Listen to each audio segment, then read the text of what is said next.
नमस्कार दोस्तों, मैं Phoolchand Yadav a voice for you में आपका हार्दिक स्वागत अभिनंदन करता हूं। जबकि आप जानते हैं कि मैं EPS 95 के बारे में बराबर आपकी परिचर्चा यूट्यूब चैनल के द्वारा करता रहता हूं। यानी यूं मान के चलिए कि हम आपकी लड़ाई को जो है स्थगित के रूप में नहीं देखना चाहते हैं।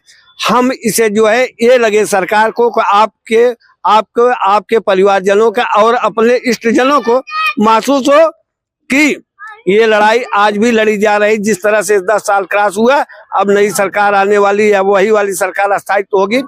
अब जब कमेंट में आप लोग ये लिखते हैं कि आप वीडियो ना बनाया करें, तो भाई मैं कहूँगा अगर ये काम करना गलत है तो हर वक्त, हर पल, हर घड़ी ये काम मैं करता रहूं। मित्रों, मैं बताऊं, मेरे अंदर जो आप लोगों ने ऊर्जा दिया है, साहस और शक्ति दिया है, उसी की बल पर मैं अपनी बाड़ी को रोक नहीं पाता हूं।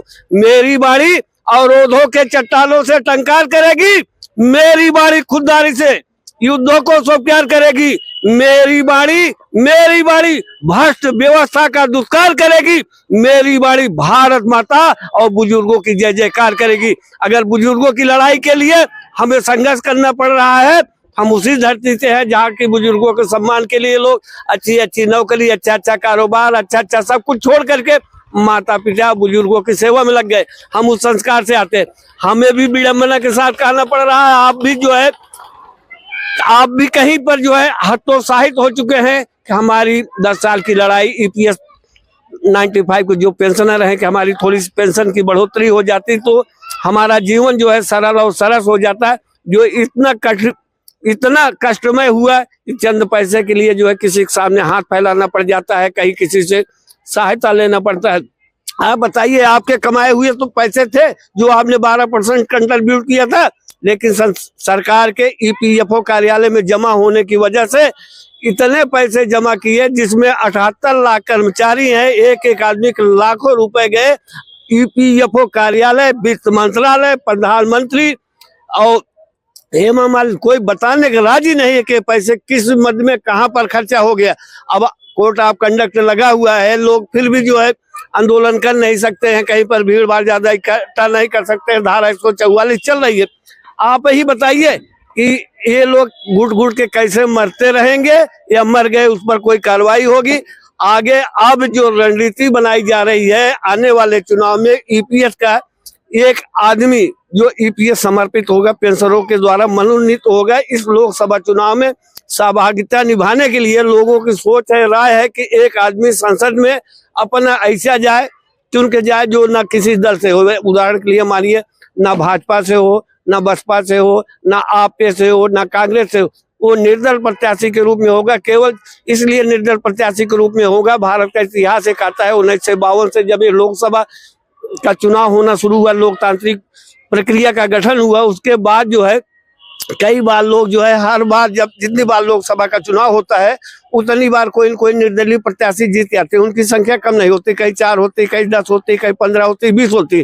तो लोगों ने कहा कि एक निर्दलीय के तौर पर सामान समर्पित NSC के माध्यम से जिसका नेतृत्व अशोक राव जी करते हैं, आपके वीरेंद्र सर करते हैं, भटनागर सब करते हैं ना, तो आप लोग भारत में जो है चर्चित है, भारत के 27 राज्यों में चर्चित है। लोग पीड़ित भी हैं, परेशान है, क्यों ना जो है अपना मुद्दा प्रबलता से उठा करके एक को जो है भारत के कोने कोने से आ करके, उसमें जो है राजस्थान होगा, मध्य प्रदेश हो, महाराष्ट्र होगा, उत्तराखंड होगा, बिहार होगा, बंगाल होगा, सभी प्रदेश के लोग जिस तरह से धरना प्रदर्शन में आते हैं, उसी तरह से अगर चुनाव प्रचार की आपको एक तिथि मिल जाएगी, भारत के कोने कोने से आ जाएगी, तो दिल्ली बहुत बड़ी जगह नहीं है, 7 लोकसभा सीटों की ही जगह है।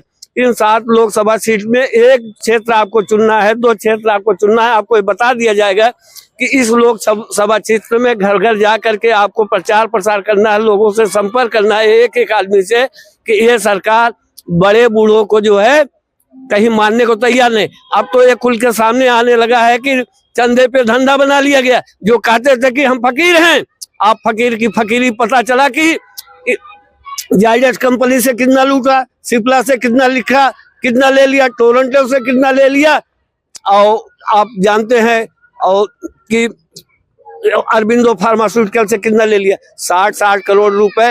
अगर विपक्ष के लोग चंदा लेते हैं, विपक्ष के चंदा लेते हैं लोग, तो उनकी मदद की जरूरत होती है। अगर विपक्ष के लोग चंदा नहीं लेते हैं, सत्ता दल के लोग लेते हैं तो भ्रष्टाचार होगा। इसलिए मित्रों, मैं आपको कहूंगा, जो फकीर कल तक कहा जाते थे कि मैं तो फकीर आदमी हूँ, झोला उठा के लेके चला जाऊंगा, भाई इलेक्टोरल वार्ड ने सारा राज खोल करके रख दिया।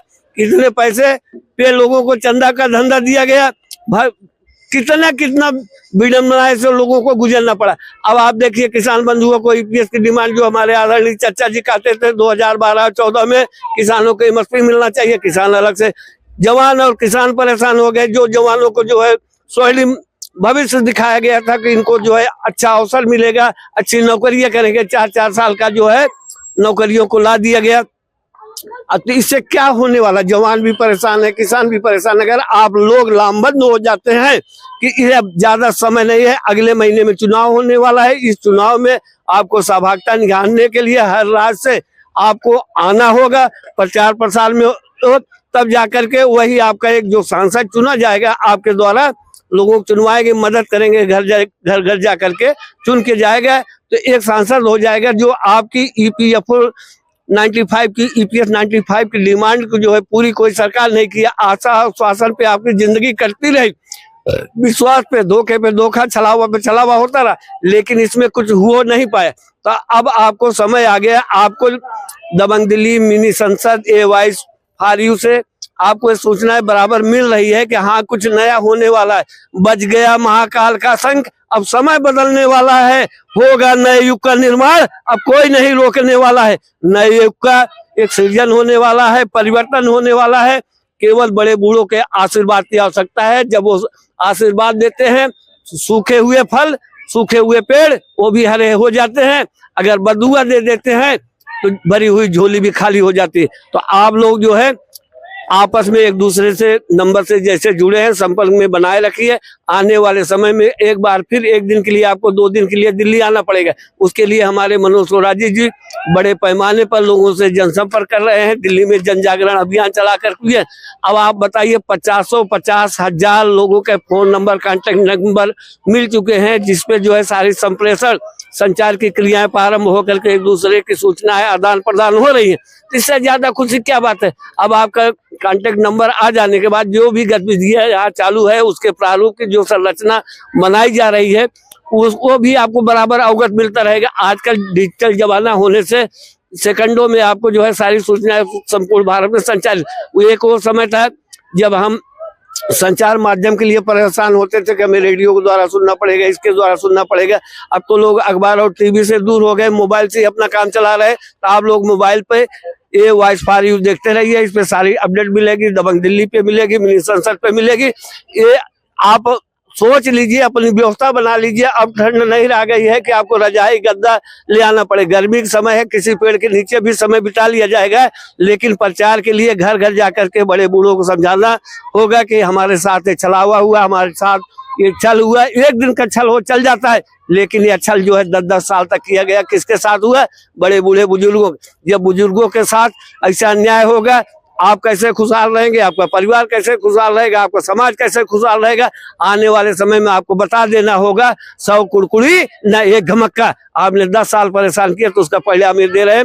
जबकि दिल्ली की राजनीति का जो मंथन चल रहा है इस समय अजीबोगरीब हो गया है।